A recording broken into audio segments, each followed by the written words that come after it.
প্ৰধানমন্ত্ৰী আৱাস যোজনা চৰকাৰী বিপিএল ঘৰৰ আজি গুৰুত্বপূৰ্ণ আপডেট আহি গ'ল। সেইটো আপডেট হ'ল যিসকলৰ জিঅ'টেক হৈ গৈছে এতিয়ালৈকে চৰকাৰী ঘৰটো লাভ কৰা নাই। আজি কিন্তু সেইসকলৰ কাৰণে গুৰুত্বপূৰ্ণ আপডেট আহি গ'ল। যিসকলৰ জিঅ'টেক হৈ গৈছে এতিয়া কিন্তু সেইসকলে এই মাহৰ ভিতৰতে চৰকাৰী ঘৰৰ পইচা লাভ কৰিব। এটা কিন্তু চৰকাৰী ঘৰৰ একাউণ্ট ভেৰিফাই নতুন লিষ্ট মুকলি হৈছে। যদি আপোনালোকৰ জিঅ'টেক সম্পূৰ্ণ হৈছে তেনেহ'লে আপোনালোকে আজিয়ে চৰকাৰী ঘৰৰ একাউণ্ট ভেৰিফাই লিষ্টটো চেক কৰক যে আপোনালোকৰ লিষ্টত নামটো আহিছে নে অহা নাই আৰু আপোনালোকৰ নামটো ভেৰিফাই হৈছে নে হোৱা নাই। কেনেকুৱাকৈ আপোনালোকে চৰকাৰী ঘৰৰ একাউণ্ট ভেৰিফাই লিষ্টটো চেক কৰিব যে আপোনালোকৰ নামটো ভেৰিফাই হৈছে নে হোৱা নাই। মই আজি এইটো ভিডিঅ'ত আপোনালোকক সম্পূৰ্ণ প্ৰচেছ ষ্টেপ বাই ষ্টেপ দেখুৱাই দি আছোঁ, চাই লওক। আৰু যদি আপোনালোকে মোৰ চেনেলত নিউ হয় মোৰ চেনেলটো সাবস্ক্ৰাইব কৰি ৰাখি দিব।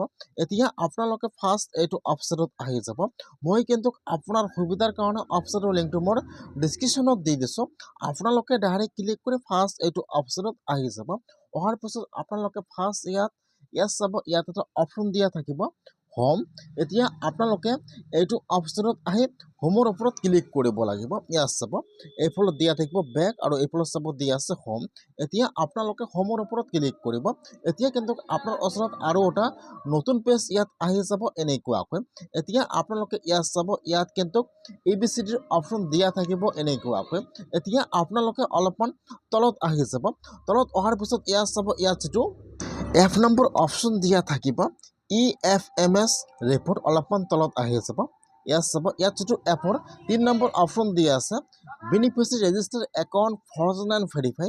এতিয়া আপোনালোকে এপৰ 3 নম্বৰ অপশ্যনৰ ওপৰত ক্লিক কৰিব। এতিয়া কিন্তু আপোনাৰ ওচৰত আৰু এটা নতুন পেজ ইয়াত আহি যাব এনেকুৱাকৈ। এতিয়া আপোনালোকে ইয়াত একো ক্লিক কৰিব নালাগে বা ইয়াত একো চিলেক্ট কৰিব নালাগে। তলত চাব দিয়া থাকিব ইয়াত অল ষ্টেট। এতিয়া আপোনালোকে ফাৰ্ষ্ট সেইটো অপশ্যনৰ ওপৰত ক্লিক কৰিব অল ষ্টেট। ইয়াত আহি যাব আপোনালোকৰ ষ্টেটৰ নাম। ইয়াত চাব, ইয়াত 3 নম্বৰত দিয়া থাকিব ষ্টেট নাম আসাম। আপোনালোকে ফাৰ্ষ্ট ইয়াত ষ্টেট নাম আসাম চিলেক্ট কৰি লৈ ল'ব। ইয়াত চাব তাৰপিছত চিলেক্টত ক্লিক কৰিব। ইয়াত আহি যাব আপোনালোকৰ ডিষ্ট্ৰিক্টৰ নাম। এতিয়া আপোনালোকে ইয়াত চালে ইয়াত যিটো আপোনাৰ ডিষ্ট্ৰিক্টৰ নাম হয়, আপোনাৰ যি ডিষ্ট্ৰিক্টৰ নাম হয় আপোনালোকে ইয়াত আপোনাৰ ডিষ্ট্ৰিক্টৰ নামটো চিলেক্ট কৰি লৈ ল'ব। তাৰপিছত চিলেক্টত ক্লিক কৰিব। ইয়াত আহি যাব আপোনালোকৰ ব্লকৰ নাম।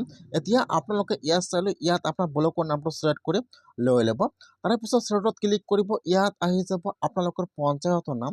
এতিয়া আপোনালোকে ইয়াত চালে ইয়াত যিটো আপোনাৰ পঞ্চায়ত নামটো চিলেক্ট কৰি লৈ ল'ব। তাৰপিছত ইয়াত আহি যাব কেপচা। এতিয়া আপোনাৰ তাত যিটো কেপচা হয় -+ কৰি ইয়াত কেপচাটো বহাই দিব। যদি ইয়াত কেপচাটো নিমিলে তেনেহ'লে কিন্তু আপোনালোকে ইয়াত কেপচাত ৰিফ্ৰেছ কৰিব আৰু নতুনকৈ ইয়াত কেপচা আহি যাব। তাৰপিছত আপোনালোকে ইয়াত কেপচাটো যি কেপচা হয় -+ যিয়ে কেপচাটো ইয়াত বহাই দিব।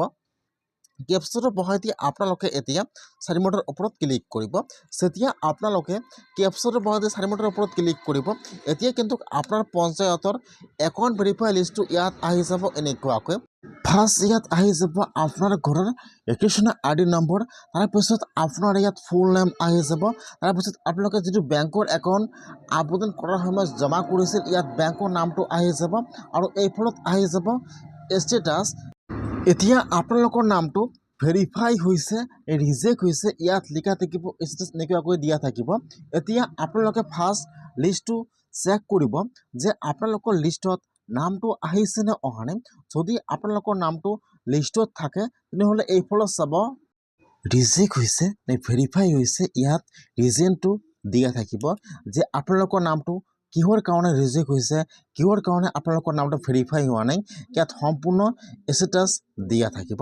যদি আপোনালোকৰ জিঅ'টেক হৈছে আপোনালোকে এতিয়া চৰকাৰী ঘৰৰ পইচা লাভ কৰা নাই তেনেহ'লে আপোনালোকে আজিয়ে একাউণ্ট ভেৰিফাই লিষ্টটো চেক কৰক। যদি আপোনালোকৰ নামটো ৰিজেক্ট হৈছে আপোনালোকে আপোনাৰ পঞ্চায়তত যাই যোগাযোগ কৰক আৰু আপোনালোকৰ নামটো ভেৰিফাই কৰক। নহ'লে কিন্তু আপোনালোকে চৰকাৰী ঘৰৰ পইচা লাভ নকৰিব।